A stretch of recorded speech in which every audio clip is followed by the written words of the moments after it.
महाराष्ट्र में विधानसभा चुनाव को अब गिनती के दिन ही बचे हैं और इन चुनाव में जैसा हम जानते हैं कि दो गठबंधनों के बीच टकराव होने जा रहा है, महायुति और महाविकास आघाड़ी के बीच में। महायुति की ओर से लगभग सीट शेयरिंग की बात कंप्लीट हो चुकी है, बीजेपी ने अपनी लिस्ट भी जारी कर दी है, लेकिन महाविकास आघाड़ी में अभी भी पेंच फंसा हुआ है। क्या वजह है कि अब तक महाविकास आघाड़ी की लिस्ट जारी नहीं हुई है और सीटों का बंटवारा पूरा नहीं हो सका है?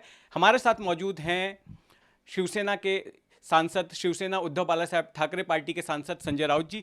संजय जी, आपसे समझना चाहेंगे कि आखिर मामला कहां फंसा हुआ है, क्यों एक अंतिम फैसला जो है सीटों के बंटवारे को लेकर आप तीनों पार्टियों के बीच नहीं हो पा रहा?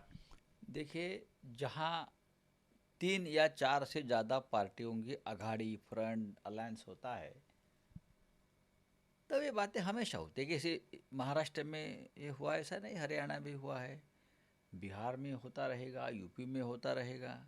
जहाँ जहाँ प्रमुख 3 या 4 पार्टी एक साथ आकर चुनाव लड़ती है और वो स्टेट बड़ा है, तो ये बातें आखिर तक चलती रहेगी। झारखंड में भी चल रहा है, यही चर्चा हो रहा है ना।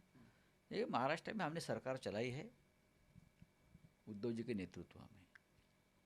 यहाँ भी हम गठबंधन जो हमारा है, आपको किसी को लगता होगा कोई हवा कोई उड़ रही है, पतंगबाजी कर रहा है कि संजय राउत ने अमित शाह से बात किया, उद्धव ठाकरे जी फडणवीस को मिले, ये पूरी झूठी खबरें हैं। हाँ, ये झूठी खबरें। जो व्यक्ति हमारी पार्टी को तोड़कर दिल्ली में बैठा है, जो व्यक्ति महाराष्ट्र को लूट रहा है, उनके साथ अगर हम बात करेंगे, उससे अच्छा है कि हम मर जाएंगे। हम एक काम, गंदगी वाला काम हमारे पार्टी में कभी होने नहीं देंगे।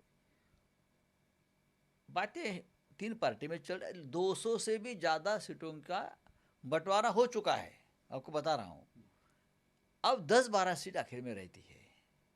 जब बीजेपी के साथ हमारा अलायंस था 25 साल का, तब भी यही 10-12-15 सीटों का पेच आखिर तक होता था। तब बाला साहब ठाकरे, पर्वत महाजन बैठकर वो सवाल करते थे।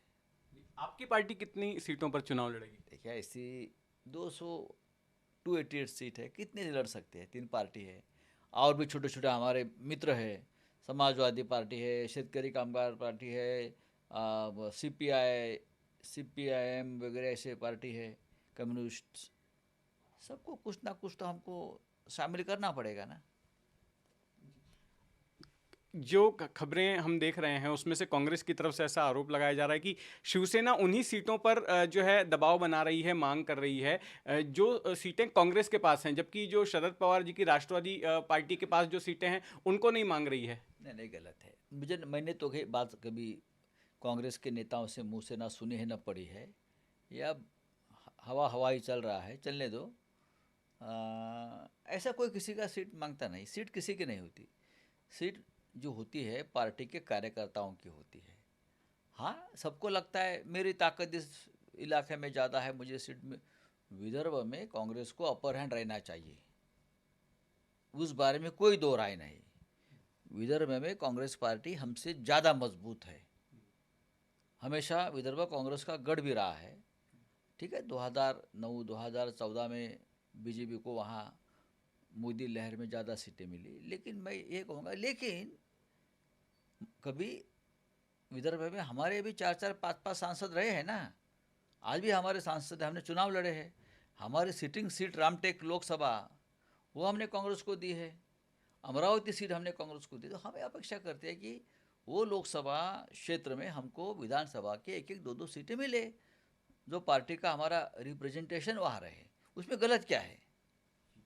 सर, ऑल इंडिया मजलिस इत्तेहादुल मुसलमीन जो ओवैसी की पार्टी है, IMIM, हाँ, वो भी महाविकास आघाड़ी में शामिल होना चाहती है। उनके इम्तियाज जलील जो नेता हैं उन्होंने इस तरह का प्रस्ताव भी रखा। शिवसेना उद्धव बाला साहब ठाकरे पार्टी का क्या रुख है? इस प्रकार का प्रस्ताव हमारे पास तो आया नहीं है।